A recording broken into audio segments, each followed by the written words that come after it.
Why is my signature on a paper I never signed? The little black girl's voice was barely louder than a breath. The automatic doors to surgical suite C slid open with a soft hiss. A nurse stood ready beside the gurney. A woman in a beige coat held a clipboard and a black pen. And billionaire Ethan Whitmore, who had stopped at the hospital only to finalize a charitable donation before a board meeting downtown, suddenly found a small hand wrapped around his wrist. "Don't let her sign my name," the girl whispered. Ethan froze. For a second, the busy hallway seemed to lose its sound. He looked down at the consent form. The woman smiled immediately, too quickly. "She's confused from the medication," she said. "Poor thing has been frightened all morning." The nurse nodded. The woman reached for the clipboard. The girl tightened her grip. "That's not mine," she whispered again, staring at the signature. Ethan looked from the paper to the child. Then, for reasons he could not explain, he did not hand the clipboard back right away. Before anyone understood what the little girl had just exposed, the story had already begun. That morning, St. Matthew's Medical Center smelled faintly of coffee, disinfectant, and rain-soaked coats.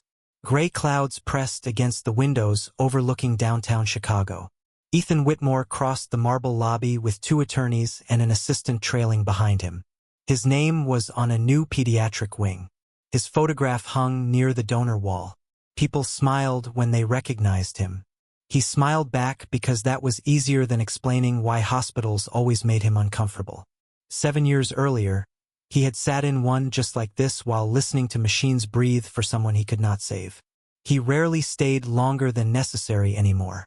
As he stepped out of the elevator on the 4th floor, a small detail caught his attention. A young black girl sat alone near the pediatric admissions desk. She looked no older than 10. A faded purple blanket covered her knees. An orange hospital wristband circled her arm. In her lap rested a worn notebook with corners bent from years of use. She wasn't drawing. She wasn't reading. She was watching. Not the television overhead. Not the nurses. She was watching a woman standing across the room. The woman appeared caring enough. Mid-40s. Neatly dressed. Soft voice. She spoke politely to staff and thanked everyone who helped her. Yet every few minutes, she glanced toward the admissions counter, then toward a locked office door, then back toward the girl. The pattern repeated. Once, twice, 3 times. The girl noticed Ethan looking. Their eyes met for only a second. She lowered her gaze and opened the notebook. A loose piece of paper slipped halfway out. The woman moved faster than Ethan expected. "Careful, sweetheart," she said warmly, crossing the room and sliding the paper back inside before it could fall. Her smile remained perfect, but her fingers lingered on the notebook a moment too long. "You don't want to lose important things." The girl said nothing.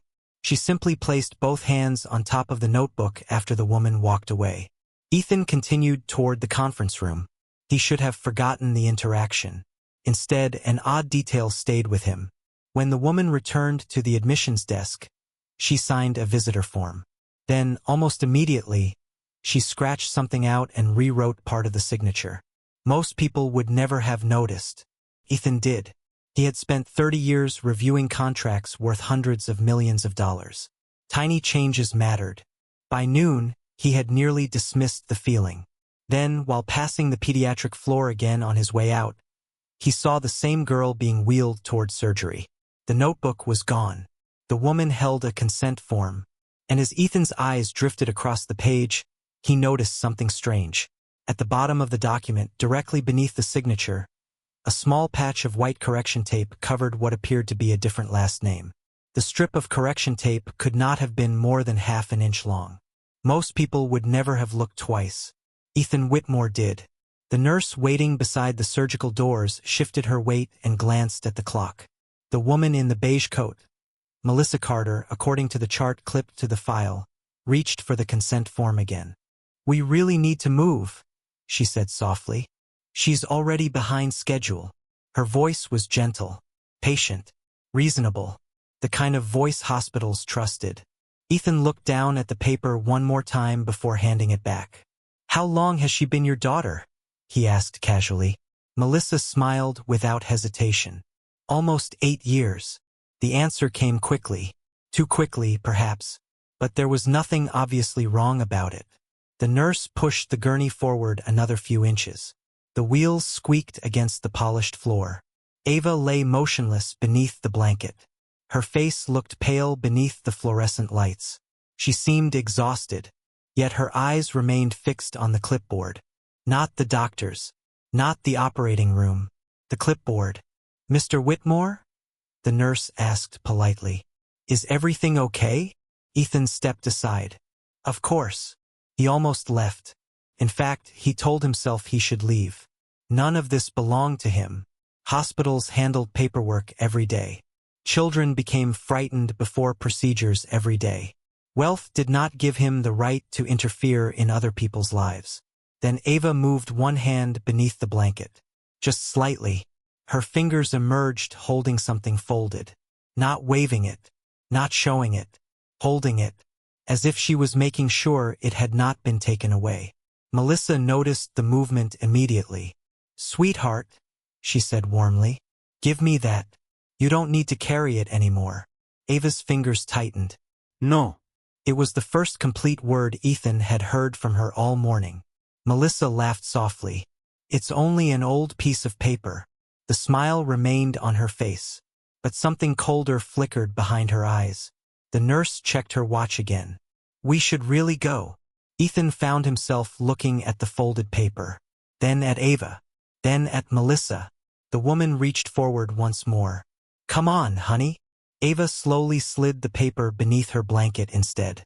The gesture was small, childish even, yet it felt strangely deliberate, like someone protecting evidence. Melissa withdrew her hand. Her smile returned immediately. Too immediately. She's always been stubborn. The surgical doors opened again. A rush of colder air spilled into the hallway. Ethan finally stepped away. His assistant was already texting him reminders about a meeting downtown. Investors were waiting. Contracts were waiting. Real problems were waiting. Yet as he walked toward the elevator, he glanced back once more. Ava was still watching him. Not pleading. Not crying. Just watching. As if she had already said everything she intended to say. 30 minutes later, Ethan sat inside a private conference room overlooking the city. Rain tapped softly against the windows. Attorneys discussed funding agreements. Someone poured coffee. Someone else reviewed projections. Ethan heard none of it. The correction tape remained in his mind, along with the way Melissa had reached for that folded paper, along with Ava's refusal to let it go. Finally, he excused himself and stepped into the hallway. One phone call. That was all. He called a longtime friend named David Ross, a retired hospital administrator who now worked as a healthcare compliance consultant. "Quick question," Ethan said. "If a consent form has correction tape over a name, is that normal?" Silence lingered briefly. "Not impossible," David replied. "But if it's covering identifying information, somebody should document why." "Why?" Ethan looked through the glass wall toward the rain outside. "Just curious." He ended the call, then stood there for a moment. The conversation should have reassured him. Instead, it did the opposite, because suddenly he remembered something else. The visitor log Melissa had signed earlier that morning. The name she had written. The name she had corrected. Ethan walked back toward the admissions desk. The receptionist recognized him immediately and smiled. "Mr. Whitmore, I need to check something." He pointed toward the visitor sheet. The receptionist slid it over. Ethan found Melissa's entry near the bottom. There it was. One name written over another. One last name scratched out and replaced. Most of the original letters had been obscured. Most, not all. Beneath the correction, faint but still visible, was the beginning of a different surname. And it was not Carter. The scratched-out surname stayed in Ethan's mind long after he left the admissions desk. Carter. Then something underneath it. Not enough letters to read the whole name, but enough to know it had been changed. People corrected mistakes every day. Hospitals were full of paperwork, revisions, updates. Yet somehow this felt different. He stood near the large windows overlooking the rain-dark parking structure and took a photo of the visitor log with his phone. A simple precaution, he told himself. Nothing more. His assistant appeared beside him. The board is asking if you're still coming. Ethan slipped the phone back into his pocket. 10 more minutes. He wasn't sure why he said it. Across the hospital, on the 4th floor, Ava lay in a pre-op room separated from the hallway by a pale blue curtain. Machines hummed quietly beside her bed. A blood pressure cuff tightened around her arm every few minutes. A television mounted in the corner played a daytime talk show with the volume turned low. Most children would have watched it. Ava wasn't looking at the screen. She was looking at the clock. 12:17. Then 12:18. Then 12:19. When the door opened, she immediately turned her head. Melissa stepped inside carrying a paper cup of coffee. Her smile appeared before her words. "How are you feeling, sweetheart?" Ava didn't answer. Melissa set the coffee on a side table. "The doctors are getting everything ready." Still no answer. For a few seconds the room felt strangely quiet except for the television and the steady beep of a monitor. Then Melissa lowered her voice. "You need to stop saying those things." Ava looked at her. "They're not my things to stop." Melissa's smile remained, but her eyes hardened. Only for a moment. Then the expression vanished again. "People are trying to help you." Ava glanced toward the door. "Then why did you tell them a different birthday?" Melissa froze. Just briefly. Long enough to notice. Long enough for the silence to grow heavier. "You remembered wrong." Ava looked back at the clock. "No." Melissa picked up the coffee and took a sip. "You've had a difficult week." The explanation sounded reasonable. Almost comforting. But she left less than a minute later, and when the door closed, Ava slowly reached beneath her blanket. The folded paper was still there. She unfolded it carefully. Not a drawing. Not a letter. A photocopy. Old and worn from being folded and unfolded dozens of times. At the top was a photograph of a younger child. Beneath it were printed words. "Missing child." Ava traced the edge of the page with her finger before sliding it back under the blanket. On the other side of the floor, Ethan finally found an excuse to return. He told himself he wanted to verify one detail before leaving. Nothing more. The nurse at the station recognized him immediately. "Mr. Whitmore." "Quick question," he said. "The little girl in pre-op. Has she been treated here before?" The nurse nodded. "Several times. For years. As far as I know." She paused, then frowned slightly at her computer screen. "That's odd."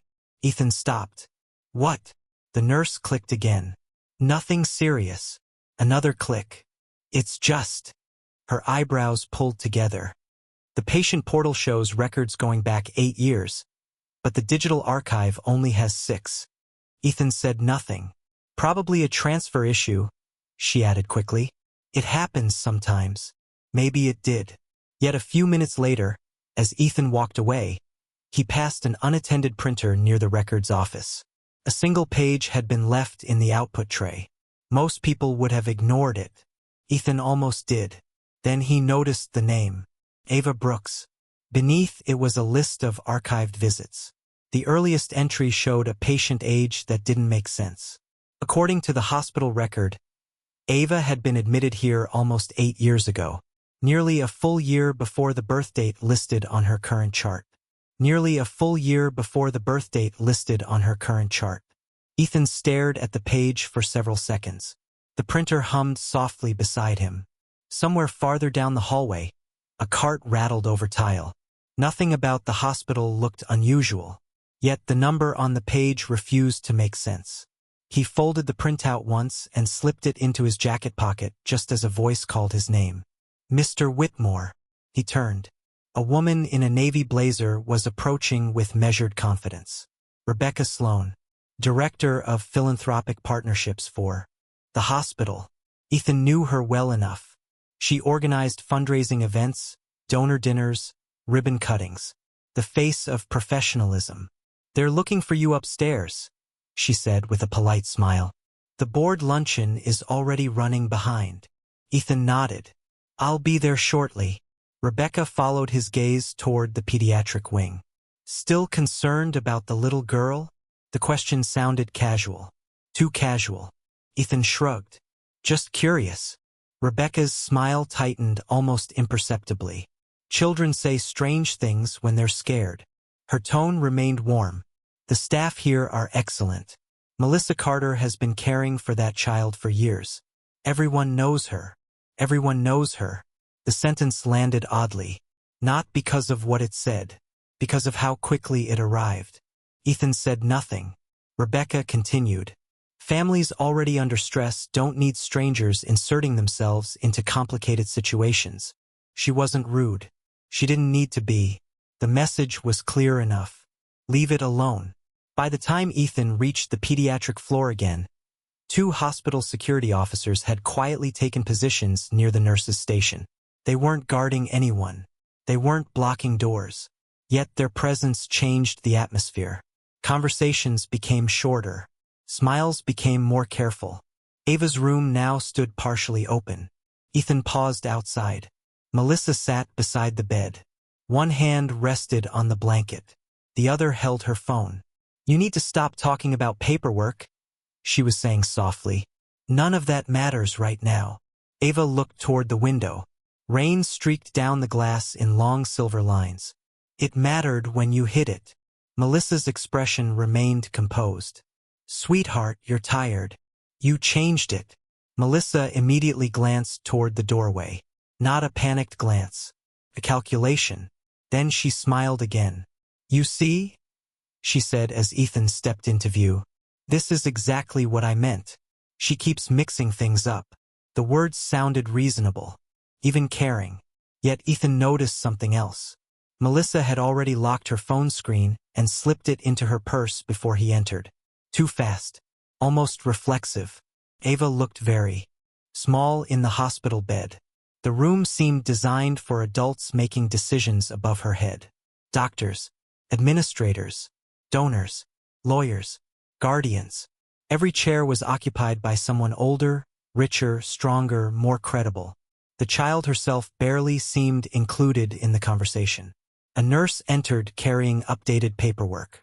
Good news, she said brightly. We're almost ready. She placed the forms on a rolling table. Melissa immediately reached for the pen.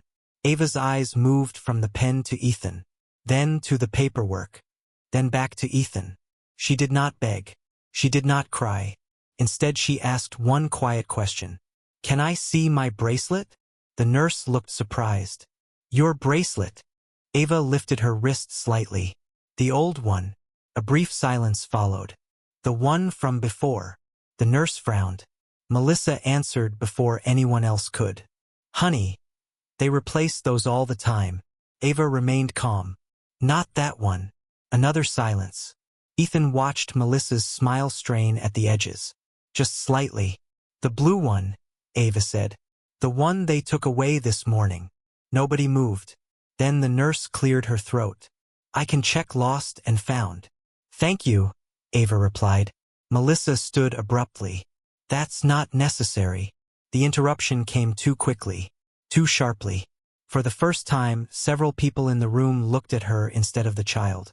Realizing it, Melissa immediately softened her voice. I just don't want her getting upset before surgery. It sounded sensible. Except Ava wasn't upset. She was watching Melissa with the steady patience of someone waiting for another person to make a mistake. And as Melissa sat back down, the corner of a laminated hospital bracelet became visible inside the half-open pocket of her purse. The corner of the hospital bracelet remained visible for only a second before Melissa casually adjusted her purse and hid it again. The movement was smooth, practiced, almost invisible, yet Ethan had seen it. More importantly, Ava had seen that he had seen it. Neither of them said a word. The nurse excused herself to check the lost and found inventory, and the room settled into an uneasy quiet. Rain continued tapping against the window. Somewhere, down the hall, an intercom announced a physician's name. Melissa resumed her seat beside the bed and folded her hands neatly in her lap. Anyone walking past the doorway would have seen a worried guardian staying close to a sick child. The picture was perfect. Too perfect. Ethan glanced toward Ava. She was staring at the ceiling now, her expression unreadable. Then, very slowly, she slid one hand beneath her blanket. Melissa noticed immediately. "What are you doing, sweetheart?" Ava ignored the question. Her fingers searched beneath the blanket for several seconds before finding something. When her hand emerged, she was holding a folded piece of paper, the same one she had protected all day. Melissa stood up so quickly that her chair rolled backward several inches. "Give me that." The words came out sharper than intended. The room fell silent. Realizing it, Melissa softened her tone. "I just don't want you worrying about old things right now." Ava looked at the paper, then at Ethan. "You said old things don't matter." Her voice was weak but steady. "But you keep taking them away." Melissa's smile disappeared for less than a second. Then it returned. Ethan stepped closer without realizing he had moved. Ava unfolded the paper carefully. It wasn't a legal document. It wasn't a medical record. It was a greeting card. The edges were worn. The fold lines were white from years of being opened and closed. A small cartoon balloon decorated the front. Inside, written in uneven handwriting, was a message. "To my brave girl. Love always. Mom." Melissa exhaled visibly. "That's all?" she said with a nervous laugh. "It's an old card." But Ava wasn't showing Ethan the message. She turned the card over and pointed to the inside flap. There, beneath the handwritten note, was a signature.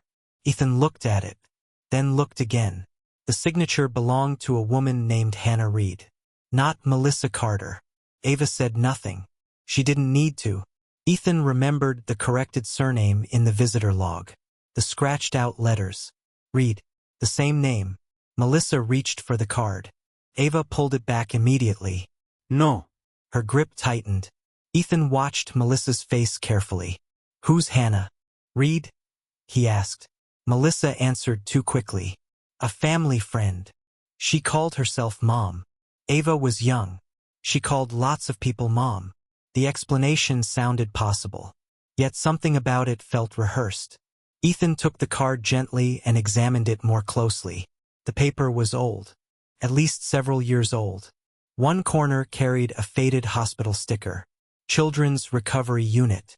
St. Matthew's Medical Center. The date printed on the sticker made him stop. 7 years ago. 7 years. The same period where the records began to stop making sense. The same period connected to the missing hospital archive.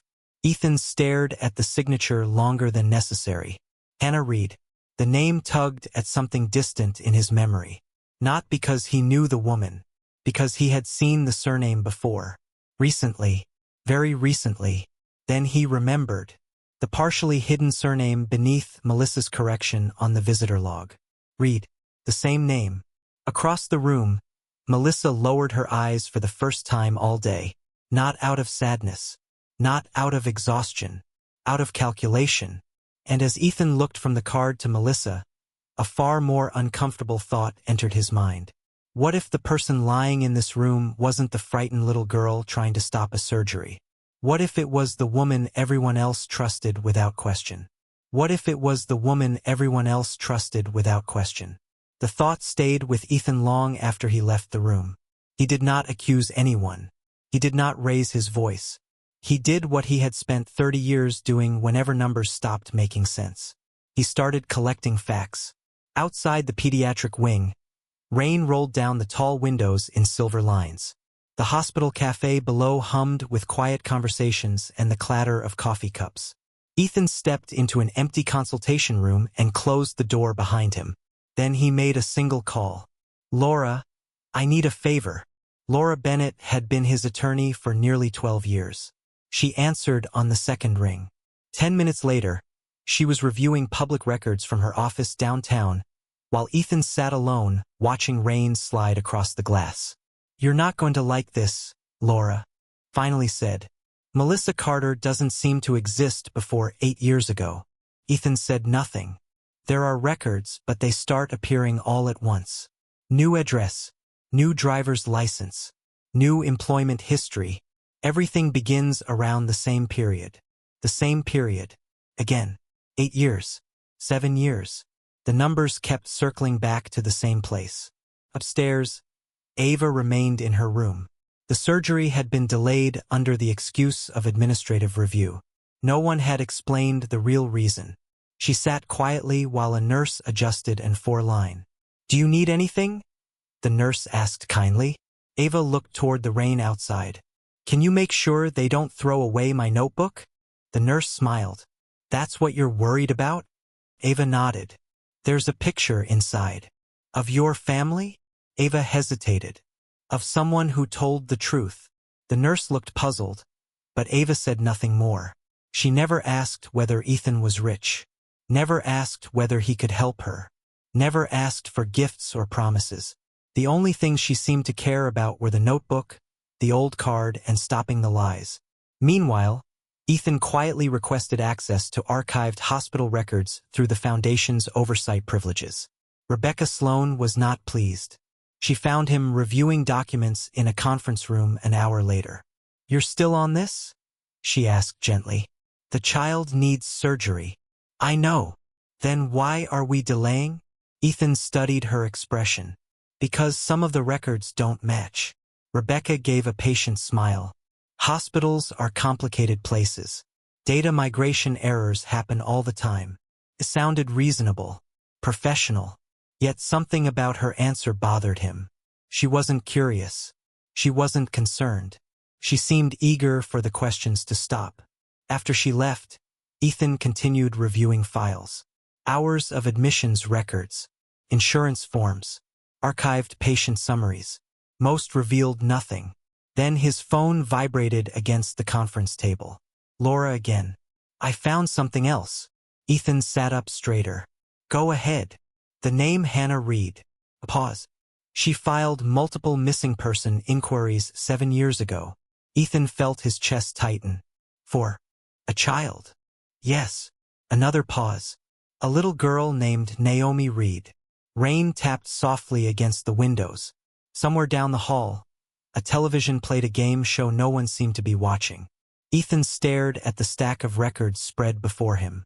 Naomi Reed, Hannah Reed, the greeting card, the scratched-out surname, the missing years.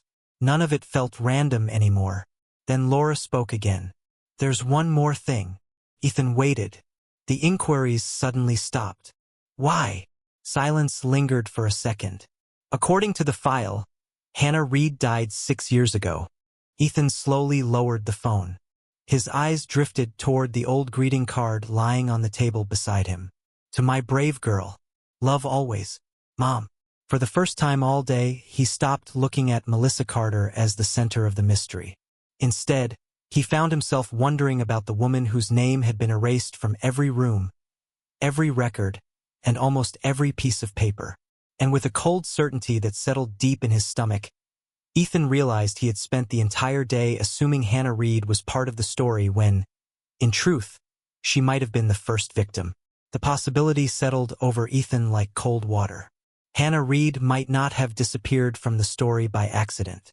Someone had removed her from it. He sat alone for several minutes after ending the call, staring at the greeting card. Outside, the rain had weakened to a soft mist. The city skyline beyond the glass looked washed clean, but nothing about the situation felt clearer. His phone buzzed again. This time it was a text from Laura. One sentence. "Hospital insurance records are available. Call me." Ethan did not call immediately. Instead, he stood and walked back toward the pediatric floor. The hallway was quieter now. Visiting hours were ending.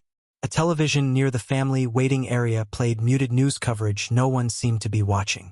Ava was awake when he entered her room. The notebook rested beside her pillow. The old greeting card sat in her lap.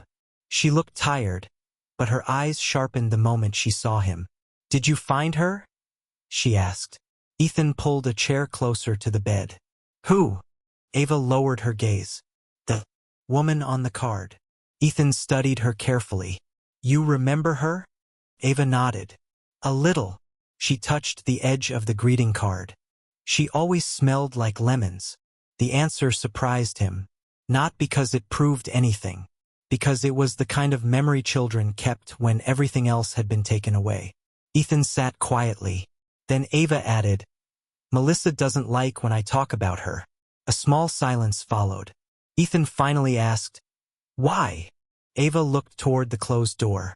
"Because every time I remember something, she says I remembered it wrong."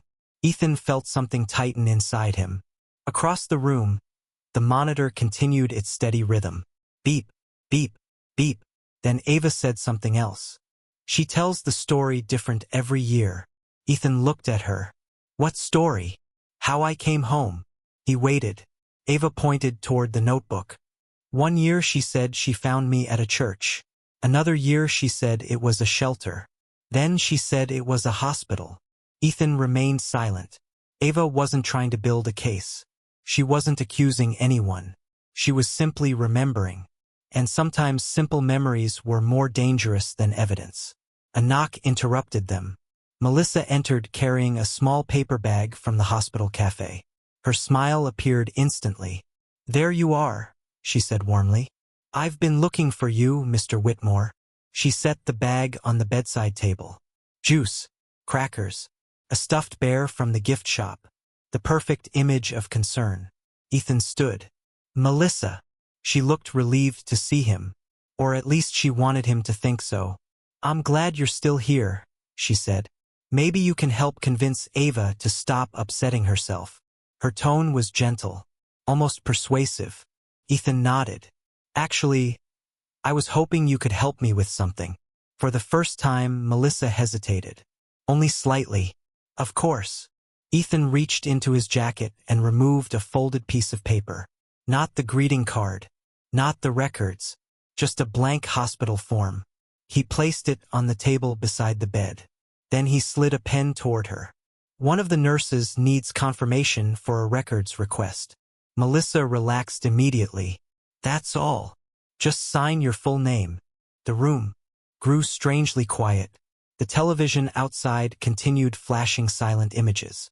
Somewhere down the hall, an elevator bell chimed. Melissa picked up the pen. For a brief second, nobody moved. Then she signed. Melissa Carter. Smooth, confident, practiced. Ethan thanked her and folded the page without looking at it. The test had taken less than 10 seconds. Melissa smiled. "Anything else?" No. She left a minute later, calm, controlled, certain she had handled the situation. Only after the door closed did Ethan unfold the paper again. Ava watched him. Neither spoke. Ethan placed Melissa's fresh signature beside the visitor log photo on his phone. Then beside the signature on the consent form. Then beside the scratched correction in the visitor book. 3 signatures. 3 different writing styles. 3 different ways of writing the same last name. Ava stared at the pages. "She changes it when she's scared," she whispered. Ethan slowly lifted his eyes toward the closed door. For the first time all day, he wasn't wondering whether Melissa was lying. He was wondering how long she had been doing it. And somewhere on the other side of that door, Melissa Carter had just made a mistake big enough to realize the little girl in room 412 no longer stood alone. Melissa Carter had just made a mistake big enough to realize the little girl in room 412 no longer stood alone. The next morning, the hospital's executive conference room felt colder than any operating suite. Floor-to-ceiling windows overlooked a gray Chicago skyline. A long walnut table stretched through the center of the room. Hospital administrators sat on one side. Legal counsel sat on the other. Rebecca Sloan was there. Melissa was there. So was Ethan Whitmore. Nobody raised their voice. Nobody needed to. A single folder rested in front of Ethan. Closed. Untouched. Melissa arrived wearing the same careful smile she had worn all week. The smile of a woman certain she could explain everything. "I still don't understand why we're here," she said calmly. "A child needs surgery." Across the table, Ethan said nothing. The silence unsettled people more than anger ever could. Near the end of the room sat Ava. Small, quiet, wrapped in a hospital cardigan instead of a patient gown. The old notebook rested in her lap. Most of the adults seemed to forget she was there. That was a mistake. Hospital counsel finally cleared his throat. Mr. Whitmore requested a review of several discrepancies involving patient records. Melissa folded her hands. And I've answered every question. Ethan nodded once. You have. Then he slid the folder across the table.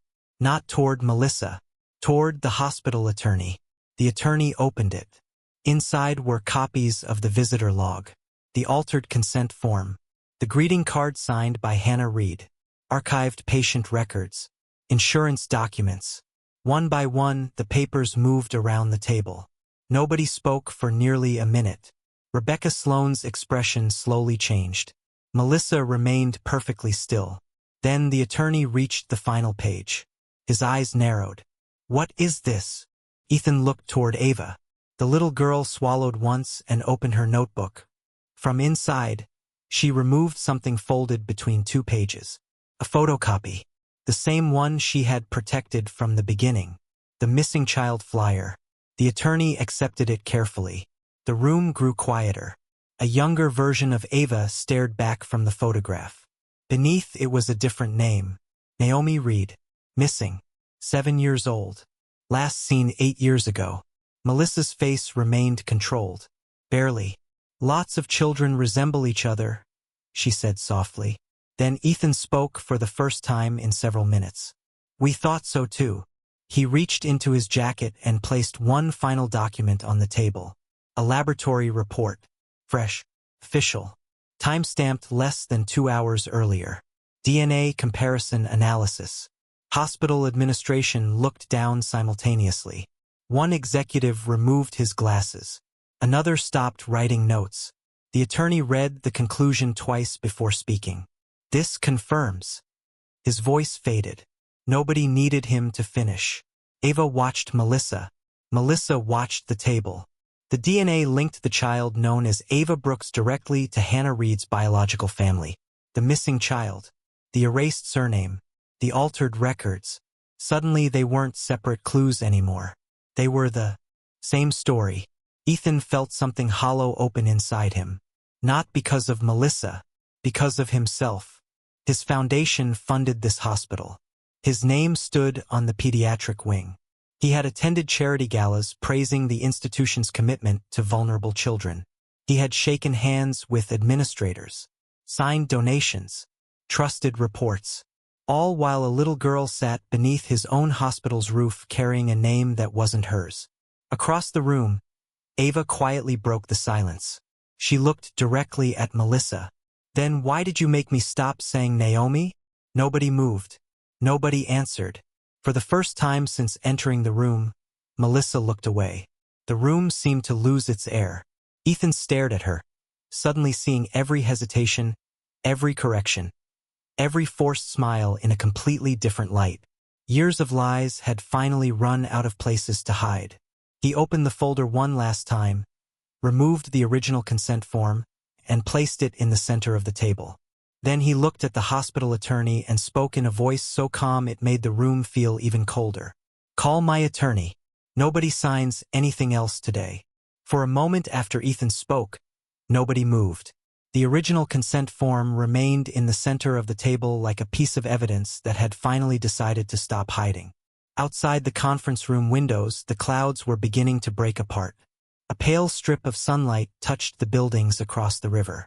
Inside, the silence lasted only a few seconds. Then everything began to change. Hospital attorneys collected documents. Compliance officers requested archived files. Administrators who had spent years trusting procedures suddenly started questioning them. Melissa Carter was escorted from the room without handcuffs, without shouting, without drama. The collapse of her story happened quietly. In some ways, that made it worse.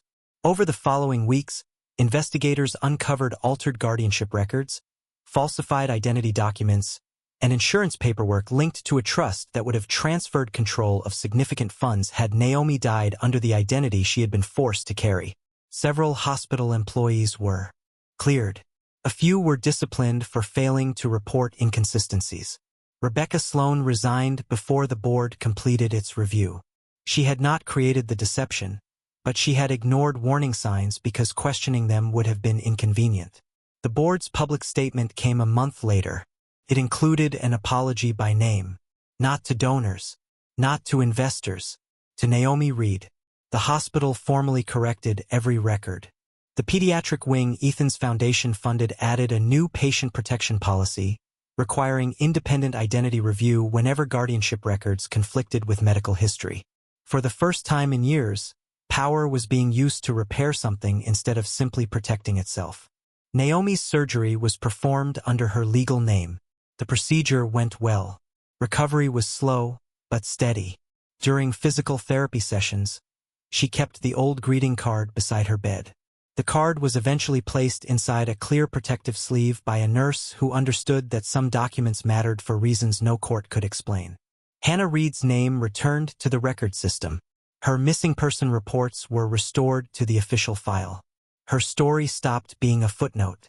It became part of the truth. Ethan paid the legal bills required to untangle the case, but that wasn't what changed him. The change came from smaller things. He began attending patient review meetings personally. He asked questions he used to leave to others. He stopped assuming the most polished voice in the room was the most honest one. Several months later, on a bright spring afternoon, Naomi sat at a small table near a hospital garden. A social worker reviewed final custody paperwork with relatives from Hannah's family who had been located through the investigation. Nearby, Ethan watched from a respectful distance. No cameras. No press conference. Not even Putin. Just people trying to put a life back together correctly. Naomi was wearing a new blue jacket. The sleeves were slightly too long. She seemed to like it that way. In front of her sat a glass of cold milk and a grilled cheese sandwich. Ordinary things. Safe things. The social worker slid one final form. Across the table. Can you sign here? Naomi took the pen. Years earlier, someone else had tried to sign for her. Years earlier, someone had tried to decide who she was. This time, nobody touched the paper except her. She wrote carefully. Naomi Reed. The letters looked small but certain. The social worker smiled. Ethan looked away for a moment, unexpectedly overwhelmed. When he glanced back, Naomi had already finished. She placed the pen down and folded her hands around the glass of milk. Then she looked at him. You know what the funny part is? She asked. Ethan smiled softly. What? Naomi thought for a second. I kept telling the truth the whole time. Ethan could not think of a better answer than silence. Sunlight moved across the table. The old greeting card rested safely beside her. And for the first time in a very long time, the truth no longer needed anyone's permission to be believed.